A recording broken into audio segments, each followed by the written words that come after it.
ਪਹਿਲਾਂ ਤਾਂ ਮਨਪ੍ਰੀਤ ਬਾਦਲ ਕਹਿੰਦੇ ਸੀਗੇ ਕਿ ਮੈਂ ਜਦੋਂ ਗਿੱਦੜਬਾਹਾ ਤੋਂ ਬਠਿੰਡਾ ਆਉਣਾ ਤਾਂ ਚਿਮਨੀਆਂ 'ਚ ਧੂੰਆਂ ਨਹੀਂ ਨਿਕਲਦਾ, ਇਸ ਕਰਕੇ ਮੈਨੂੰ ਅਫਸੋਸ ਹੁੰਦਾ।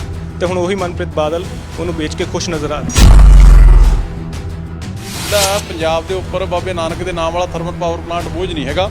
ਪੰਜਾਬ ਦੇ ਉੱਪਰ ਪੰਜਾਬ ਸਰਕਾਰ, ਕਾਂਗਰਸੀ ਸਰਕਾਰ ਹੈ ਜਿਹੜੀ, ਉਹ ਬੋਝ ਬਣੀ ਹੋਈ ਅੱਜ। ਸਰਕਾਰੀ land mafia captain Amarinder Singh ਔਰ ਮਨਪ੍ਰੀਤ ਬਾਦਲ ਜੀ ਦੀ ਰਹਿਨੁਮਾਈ ਦੇ ਹੇਠ ਚੱਲ ਰਿਹਾ ਹੈ। ਇਹ ਉਹਨੂੰ ਫਾਇਦਾ ਪਹੁੰਚਾਇਆ ਜਾਏਗਾ। ਬਹੁਤ ਲੋਕਾਂ ਨੂੰ ਉੱਥੇ ਹੋਰ ਰੁਜ਼ਗਾਰ ਮਿਲ ਜਾਵੇਗਾ ਕਿਉਂਕਿ ਉਸ ਤਰੀਕੇ ਨਾਲ ਡਿਵੈਲਪਮੈਂਟ ਕੀਤੀ ਜਾਵੇਗੀ। ਉਸ ਤਰੀਕੇ ਦੀ ਜਿਹੜੇ ਤਰਕ ਦਿੱਤੇ ਜਾ ਰਹੇ ਨੇ ਇਹਨਾਂ ਨੂੰ ਕਿਵੇਂ ਦੇਖੀਏ? ਪੁੱਡਾ ਨੂੰ ਹੈਂਡਓਵਰ ਕਰਤਾ ਉਹਨਾਂ ਨੇ, ਪਲਾਟ ਕੱਟ ਕੇ ਡਿਵੈਲਪਰਾਂ ਨੇ ਉਹਨਾਂ ਨੇ ਕੱਟ ਕੇ ਲੋਕਾਂ ਨੂੰ ਵੇਚ ਦੇਣੇ, ਲੋਕਾਂ ਨੂੰ ਉੱਥੇ ਕੋਠੀਆਂ ਪਾ ਲੈਣੀਆਂ ਨੇ। ਕਿਹੜਾ ਰੋਜ਼ਗਾਰ ਮਿਲਿਆ ਜੀ ਇਹਦੇ ਨਾਲ? ਉੱਥੋਂ ਸਾਨੂੰ ਬਿਜਲੀ ਦੀ ਯੂਨਿਟ ਜਿਹੜੀ ਆ ਉਹ 7 ਰੁਪਏ ਤੋਂ 7.5 ਰੁਪਏ ਤੋਂ ਵੱਧ ਪੈਂਦੀ ਹੈ ਤੇ ਸਾਨੂੰ ਬਾਹਰੋਂ 2.5 ਰੁਪਏ ਨੂੰ ਮਿਲੀ ਜਾਂਦੀ ਹੈ ਤੇ ਸਾਨੂੰ ਇਹ ਲੈਣੀ ਹੀ ਪੈਣੀ ਹੈ, ਬਾਹਰੋਂ ਸਸਤੀ ਮਿਲਦੀ ਹੈ। ਜੇ ਇਹਨਾਂ ਨੂੰ 2.5 ਰੁਪਏ ਮਿਲਦੀ ਹੈ ਤੇ ਫਿਰ ਤਿੰਨ ਜਿਹੜੇ ਪ੍ਰਾਈਵੇਟ ਥਰਮਲ ਪਾਵਰ ਪਲਾਂਟ ਲਾਏ ਨੇ ਉਹਨਾਂ ਤੋਂ 6-7 ਰੁਪਏ ਕਿਉਂ ਲੈ ਰਹੇ ਨੇ? ਵੀ ਜੇ ਇੰਨੇ ਪਲਾਂਟ ਲੋਡ ਫੈਕਟਰ ਨਾਲ, ਇੰਨੇ ਘੱਟ PLF ਦੇ ਨਾਲ ਦੁਨੀਆ ਦਾ ਤੁਸੀਂ ਕੋਈ ਥਰਮਲ ਪਾਵਰ ਪਲਾਂਟ ਚਲਾ ਲਓ, ਉਹ ਹਮੇਸ਼ਾ ਘਾਟੇ ਦੇ ਵਿੱਚ ਹੀ ਰਹੂਗਾ। ਇਹ ਸਿਰਫ ਔਰ ਸਿਰਫ ਬੇਈਮਾਨ ਹੈ ਜਿਹੜਾ ਇਹ ਕਰ ਰਿਹਾ। ਵਾਈਟ ਪੇਪਰ ਸਰਕਾਰਾਂ ਉਦੋਂ ਜਾਰੀ ਕਰਦੀਆਂ ਹੁੰਦੀਆਂ ਨੇ ਜਦੋਂ ਉਹਨਾਂ ਨੇ ਸਿਰਫ ਪਿਛਲੀਆਂ ਸਰਕਾਰਾਂ ਨੂੰ ਐਕਿਊਜ਼ ਕਰਨਾ ਹੋਵੇ, ਯਾਨੀ ਕਿ ਉਹਨਾਂ ਦੇ ਕੋਈ ਇਲਜ਼ਾਮ ਲਾਣੇ ਹੋਣ। ਨੋ ਡਾਊਟ ਲੱਗਦੇ ਨੇ ਪਿਛਲੀ ਸਰਕਾਰ ਤੇ, ਜਾਂ ਆਪਦੀ ਕੋਈ ਐਕਸਪਲੇਨੇਸ਼ਨ ਦੇਣੀ ਹੋਵੇ। ਅਮਨ ਅਰੋੜਾ ਨੇ ਕਿ ਮਨਪ੍ਰੀਤ ਬਾਦਲ ਜੀ ਨੂੰ ਜਾ ਕੇ ਕਹੋ ਵੀ ਚੈਲੰਜ ਕੀਤਾ ਮੇਰੇ ਨਾਲ, ਤੁਸੀਂ ਖੁੱਲ੍ਹੇ ਪਲੇਟਫਾਰਮ ਦੇ ਉੱਪਰ ਡਿਸਕਸ਼ਨ ਰੱਖ ਲਓ, ਮੈਂ ਦੱਸ ਦੂੰਗਾ ਵੀ ਇਹ ਜਿਹੜਾ ਬਠਿੰਡੇ ਪਾਵਰ ਪਲਾਂਟ ਦੀ ਜ਼ਮੀਨ ਕਿਵੇਂ ਨੱਪਣ ਜਾ ਰਹੇ ਨੇ ਤੇ ਕਿਵੇਂ ਪੰਜਾਬ ਦੇ ਵਿੱਚ ਬਿਜਲੀ ਸਸਤੀ ਕੀਤੀ ਜਾ ਰਹੀ ਹੈ। ਉਹ ਸਾਰੇ ਤੱਥ ਨੇ ਜਿਹੜੇ ਮੈਂ ਮਨਪ੍ਰੀਤ ਜੀ ਨੂੰ ਕਲੀਅਰ ਕਰ ਦੂੰਗਾ। ਬਠਿੰਡਾ ਥਰਮਲ ਪਲਾਂਟ 'ਚੋਂ ਹੁਣ ਕਦੇ ਵੀ ਚਿਮਨੀਆਂ 'ਚੋਂ ਧੂੰਆਂ ਨਹੀਂ ਨਿਕਲੇਗਾ। ਸਰਕਾਰ ਨੇ ਫੈਸਲਾ ਕਰ ਲਿਆ, ਪੁੱਡਾ ਨੂੰ ਜ਼ਮੀਨ ਦੇ ਦਿੱਤੀ ਹੈ 80-20 ਦੇ ਅਨੁਪਾਤ ਦੇ ਨਾਲ। ਤੇ ਕਿਹਾ ਗਿਆ ਕਿ ਇਸ ਵੇਲੇ ਉਹ ਬੋਝ ਬਣਦਾ ਜਾ ਰਿਹਾ ਸੀਗਾ, ਇਸ ਕਰਕੇ ਉਸ ਦਾ ਹੁਣ ਨਵੀਨੀਕਰਨ ਹੋਰ ਹਿਸਾਬ ਦੇ ਨਾਲ ਕੀਤਾ ਜਾਵੇਗਾ ਜਾਂ ਉੱਥੋਂ ਦੀ ਜ਼ਮੀਨ ਜਿਹੜੀ ਹੈ ਉਸ ਨੂੰ ਹੋਰ ਤਰੀਕੇ ਦੇ ਨਾਲ ਵਰਤਿਆ ਜਾਵੇਗਾ। ਸਾਡੇ ਨਾਲ ਆਮ ਆਦਮੀ ਪਾਰਟੀ ਦੇ ਵਿਧਾਇਕ ਅਮਨ ਅਰੋੜਾ ਨੇ। ਅਰੋੜਾ ਸਾਹਿਬ, ਕਿਵੇਂ ਦੇਖੀਏ? ਪਹਿਲਾਂ ਤਾਂ ਮਨਪ੍ਰੀਤ ਬਾਦਲ ਕਹਿੰਦੇ ਸੀਗੇ ਕਿ ਮੈਂ ਜਦੋਂ ਗਿੱਦੜਬਾਹਾ ਤੋਂ ਬਠਿੰਡਾ ਆਉਣਾ ਤਾਂ ਚਿਮਨੀਆਂ 'ਚ ਧੂੰਆਂ ਨਹੀਂ ਨਿਕਲਦਾ, ਇਸ ਕਰਕੇ ਮੈਨੂੰ ਅਫਸੋਸ ਹੁੰਦਾ। ਤੇ ਹੁਣ ਉਹੀ ਮਨਪ੍ਰੀਤ ਬਾਦਲ ਉਹਨੂੰ ਵੇਚ ਕੇ ਖੁਸ਼ ਨਜ਼ਰ ਆ ਰਹੀ ਹੈ। ਮੈਨੂੰ ਲੱਗਦਾ ਇਸੇ ਕਰਕੇ ਮਨਪ੍ਰੀਤ ਬਾਦਲ ਜੀ ਨੇ ਫੈਸਲਾ ਕਰ ਲਿਆ ਵੀ ਚਿਮਨੀਆਂ 'ਚੋਂ ਧੂੰਆਂ ਨਿਕਲਦਾ ਨਹੀਂ, ਕਿ ਇਸ ਦੀ ਗੱਲ ਦੀ ਤਕਲੀਫ ਹੁੰਦੀ ਸੀ, ਇਸ ਕਰਕੇ ਉਹਨਾਂ ਨੇ ਫੈਸਲਾ ਕਰ ਲਿਆ ਵੀ ਚਿਮਨੀਆਂ ਢਾਹ ਦਿਓ। ਸੋ ਇਸ ਕਰਕੇ ਗੱਲ ਇਹ ਹੈ ਕਿ ਜਿਹੜਾ ਪੰਜਾਬ ਦੇ ਉੱਪਰ ਬਾਬੇ ਨਾਨਕ ਦੇ ਨਾਮ ਵਾਲਾ ਥਰਮਲ ਪਾਵਰ ਪਲਾਂਟ ਬੋਝ ਨਹੀਂ ਹੈਗਾ। ਪੰਜਾਬ ਦੇ ਉੱਪਰ ਪੰਜਾਬ ਸਰਕਾਰ, ਕਾਂਗਰਸੀ ਸਰਕਾਰ ਹੈ ਜਿਹੜੀ, ਉਹ ਬੋਝ ਬਣੀ ਹੋਈ ਅੱਜ। ਲੰਮੇ ਸਮੇਂ ਤੋਂ ਲੁੱਟ ਹੈ ਜਿਹੜੀ ਉਹ ਬਿਜਲੀ ਮਾਫੀਆ ਦੇ ਨਾਂ ਦੇ ਉੱਪਰ ਚੱਲ ਰਹੀ ਹੈ। 2005-6 ਦੇ ਵਿੱਚ 737 ਕਰੋੜ ਰੁਪਇਆ ਇੰਨਾ ਹੀ ਇਸੇ ਪਲਾਂਟ ਨੂੰ ਮਾਡਰਨਾਈਜ਼ ਕਰਨ ਦੇ ਤੇ ਅਪਗ੍ਰੇਡ ਕਰਨ ਦੇ ਲਈ ਸਪੈਂਡ ਕੀਤਾ ਗਿਆ ਸੀਗਾ। ਉਸ ਤੋਂ ਬਾਅਦ ਪ੍ਰਾਈਵੇਟ ਥਰਮਲ ਪਲਾਂਟਾਂ ਦੇ ਨਾਲ ਐਗਰੀਮੈਂਟ ਹੋ ਗਏ ਤੇ ਅੱਜ ਲੁੱਟ ਉਹਨਾਂ ਦੀ ਜਾਰੀ ਹੈ ਤੇ ਇਹਨਾਂ ਨੂੰ ਇਹ ਬੰਦ ਕਰਨ ਲੱਗੇ ਨੇ। ਔਰ ਇਸ ਤੋਂ ਵੱਡੀ ਗੱਲ ਇਹ ਹੈ ਕਿ ਜਦੋਂ ਇਹ ਬੰਦ ਕਰਦੇ ਇਹਨਾਂ ਨੇ ਫੈਸਲਾ ਕੀਤਾ ਤੇ ਬੋਰਡ ਆਫ ਡਾਇਰੈਕਟਰਸ ਨੇ, ਬਠਿੰਡਾ ਥਰਮਲ ਪਾਵਰ ਪਲਾਂਟ ਦੇ ਬੋਰਡ ਆਫ ਡਾਇਰੈਕਟਰਸ ਨੇ ਫੈਸਲਾ ਕੀਤਾ ਕਿ ਇੱਕ ਯੂਨਿਟ ਨੂੰ ਪਰਾਲੀ ਦੇ ਉੱਪਰ ਚਲਾਇਆ ਜਾਵੇ 60 ਮੈਗਾਵਾਟ ਦਾ, ਜਿਹਦੇ ਨਾਲ ਆਸੇ-ਪਾਸੇ ਦੇ 40 ਪਿੰਡਾਂ ਨੂੰ ਬੈਨੀਫਿਟ ਹੋਏਗਾ।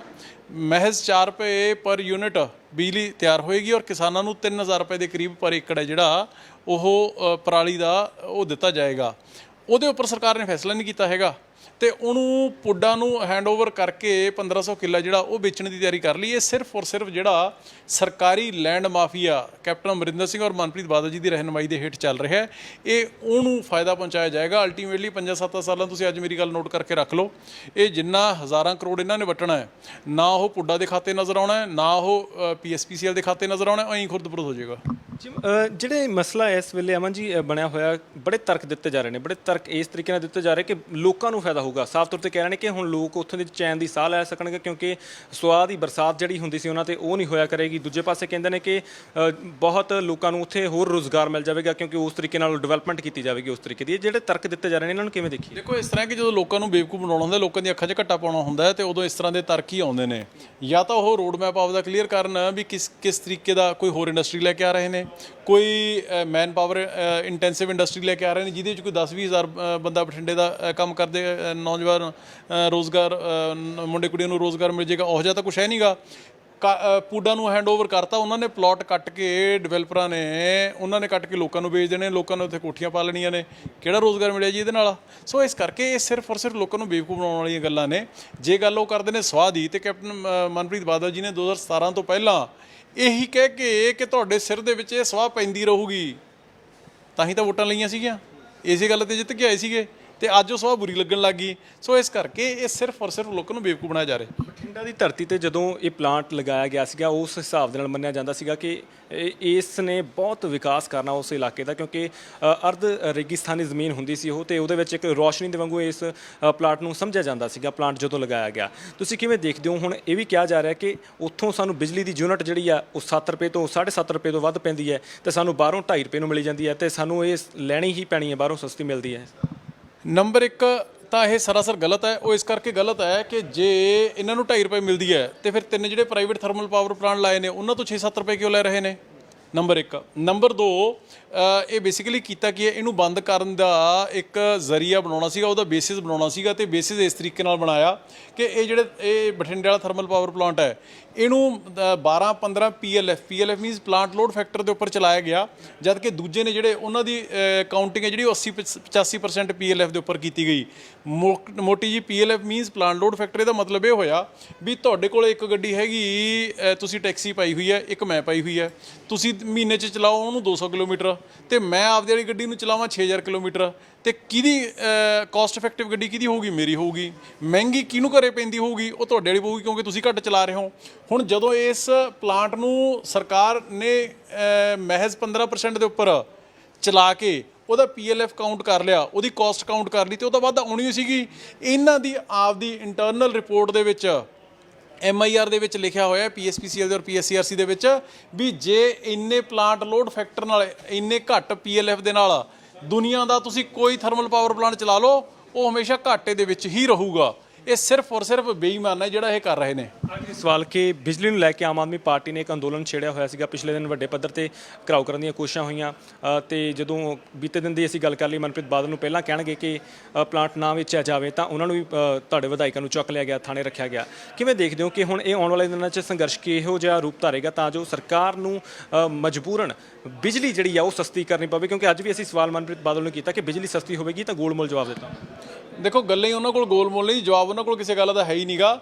ਨੰਬਰ 1 ਤਾਂ ਇਸ ਥਰਮਲ ਪਾਵਰ ਪਲਾਂਟ ਨੂੰ ਵੇਚਣ ਦਾ ਜਿਹੜਾ ਸਾਨੂੰ ਖਦਸ਼ਾ ਇਹ ਹੈ ਵੀ ਕਈ ਹਜ਼ਾਰ ਕਰੋੜ ਹੈ ਜਿਹੜਾ ਉਹ ਇਹਨਾਂ ਨੇ ਘਪਲਾ ਕਰ ਜਾਣਾ ਹੈ। ਨੰਬਰ 1 ਜਿਹੜੀ ਬਿਜਲੀ ਸਸਤੀ ਕਰਨ ਦਾ ਤਰੀਕੇ ਨੇ ਜਿਹੜੇ, ਉਹਦੇ ਬਾਰੇ ਮੈਂ ਪਿਛਲੇ ਸਮੇਂ ਦੇ ਵਿੱਚ ਇੱਕ ਵਾਈਟ ਪੇਪਰ ਇਸ਼ੂ ਕੀਤਾ ਸੀਗਾ, ਜਿਹਦੇ ਵਿੱਚ ਕਿਸ ਤਰੀਕੇ ਦੇ ਨਾਲ ਜੇ ਪ੍ਰਾਈਵੇਟ ਥਰਮਲ ਪਲਾਂਟ ਨੇ ਜਿਹੜੇ 3 ਉਹਨਾਂ ਦੇ ਐਗਰੀਮੈਂਟ ਰੱਦ ਕੀਤੇ ਜਾਂਦੇ ਨੇ ਜਾਂ ਰਿਵਿਊ ਕੀਤੇ ਜਾਂਦੇ ਨੇ, ਜੇ TND ਯਾਨੀ ਕਿ ਟਰਾਂਸਮਿਸ਼ਨ ਡਿਸਟ੍ਰੀਬਿਊਸ਼ਨ ਲਾਸਿਸ ਨੇ ਜਿਹੜੇ ਉਹ ਘਟਾਏ ਜਾਂਦੇ ਨੇ, ਜੇ ਤੁਹਾਡੀ ਪਚਵਾੜਾ ਕੋਲ ਮਾਈਨ ਚਾਲੂ ਕੀਤੀ ਜਾਂਦੀ ਹੈ, ਜਿਹੜੇ ਤੁਸੀਂ PSCRC ਦੇ ਵਿੱਚੋਂ ਔਰ ਸੁਪਰੀਮ ਕੋਰਟ ਦੇ ਵਿੱਚੋਂ ਕੇਸਿਸ ਆ ਰਹੇ ਨੇ, ਜੇ ਉਹ ਸਾਰੀਆਂ ਚੀਜ਼ਾਂ ਨੂੰ ਚੰਗੀ ਤਰੀਕੇ ਨਾਲ ਕਵਰ ਕੀਤਾ ਜਾਂਦਾ ਹੈ, ਤੇ ਬੜੇ ਆਰਾਮ ਦੇ ਨਾਲ ਅੱਜ ਵੀ ਪੰਜਾਬ ਦੇ ਵਿੱਚੋਂ ਬਿਜਲੀ ਹੈ ਜਿਹੜੀ ਉਹ ਘੱਟੋ ਘੱਟ 3.5-4 ਰੁਪਏ ਸਸਤੀ ਹੋ ਸਕਦੀ ਹੈ, ਜੇ ਇਹ ਜਿਹੜਾ ਮੇਰਾ ਵਾਈਟ ਪੇਪਰ ਉਹਦੇ ਮੁਤਾਬਕ ਚੱਲ ਲੈਣਾ। ਜੀ ਤੁਸੀਂ ਵਾਈਟ ਪੇਪਰ ਦਿੱਤਾ, ਬੜੇ ਤਰਕ ਦਿੱਤੇ ਉਹਦੇ ਵਿੱਚ, ਹੁਣ ਮਨਪ੍ਰੀਤ ਬਾਦਲ ਵੀ ਕਹਿੰਦੇ ਕਿ ਅਸੀਂ ਵਾਈਟ ਪੇਪਰ ਦੇਵਾਂਗੇ, ਜਿਹੜੇ ਉਹ ਪਹਿਲਾਂ ਪਲਾਂਟਾਂ ਨੂੰ ਲੈ ਕੇ ਜਿਹੜੇ ਸਮਝੌਤੇ ਹੋਏ, ਸਮਝੌਤਿਆਂ ਨੂੰ ਰੱਦ ਕਰਨ ਦੀ ਗੱਲ ਨਹੀਂ ਹੋ ਰਹੀ, ਸਮਝੌਤਿਆਂ ਦੇ ਉੱਪਰ ਇੱਕ ਵਾਈਟ ਪੇਪਰ ਜਾਰੀ ਕਰਨ ਦੀ ਗੱਲ ਕਰ ਰਹੇ ਨੇ।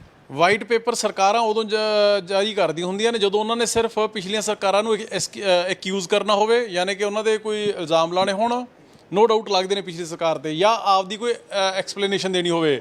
ਮੈਂ ਕਹਿੰਦਾ ਜੇ 3.5 ਸਾਲਾਂ 'ਚ ਇਹਨਾਂ ਤੋਂ ਇਕੱਲਾ ਵਾਈਟ ਪੇਪਰ ਤਿਆਰ ਹੋਇਆ ਤੇ ਫਿਰ ਬਾਕੀ 1.5 ਸਾਲ ਦੇ ਵਿੱਚ ਤਾਂ ਕੋਈ ਕਿਸੇ ਤਰ੍ਹਾਂ ਦੀ ਉਮੀਦ ਰੱਖੋ ਨਾ। ਤੁਸੀਂ ਕਹੋ ਵਾਈਟ ਪੇਪਰ ਦਾ ਜਦੋਂ ਕਰੋਗੇ ਰਿਲੀਜ਼, ਅਮਨ ਅਰੋੜਾ ਨੇ ਕਿ ਮਨਪ੍ਰੀਤ ਬਾਦਲ ਜੀ ਨੂੰ ਜਾ ਕੇ ਕਹੋ ਵੀ ਚੈਲੰਜ ਕੀਤਾ ਮੇਰੇ ਨਾਲ, ਤੁਸੀਂ ਖੁੱਲੇ ਪਲੇਟਫਾਰਮ ਦੇ ਉੱਪਰ ਡਿਸਕਸ਼ਨ ਰੱਖ ਲਓ, ਮੈਂ ਦੱਸ ਦੂੰਗਾ ਵੀ ਇਹ ਜਿਹੜਾ ਬਠਿੰਡੇ ਪਾਵਰ ਪਲਾਂਟ ਦੀ ਜ਼ਮੀਨ ਕਿਵੇਂ ਨੱਪਣ ਜਾ ਰਹੇ ਨੇ ਤੇ ਕਿਵੇਂ ਪੰਜਾਬ ਦੇ ਵਿੱਚ ਬਿਜਲੀ ਸਸਤੀ ਕੀਤੀ ਜਾ ਰਹੀ ਹੈ, ਉਹ ਸਾਰੇ ਤੱਥ ਨੇ ਜਿਹੜੇ ਮੈਂ ਮਨਪ੍ਰੀਤ ਜੀ ਨੂੰ ਕਲੀਅਰ ਕਰ ਦੂੰਗਾ।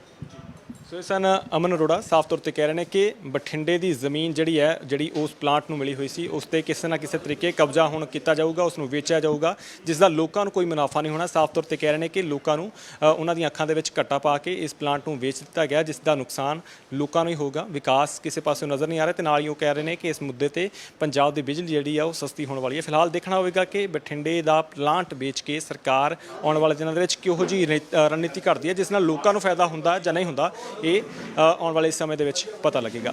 ਸਹਿਯੋਗੀ ਸੁਰਿੰਦਰ ਦੇ ਨਾਲ ਹਰਦੀਪ ਸਿੰਘ ਭੋਗਲ, ਸਪੋਕਸਮੈਨ TV, ਚੰਡੀਗੜ੍ਹ।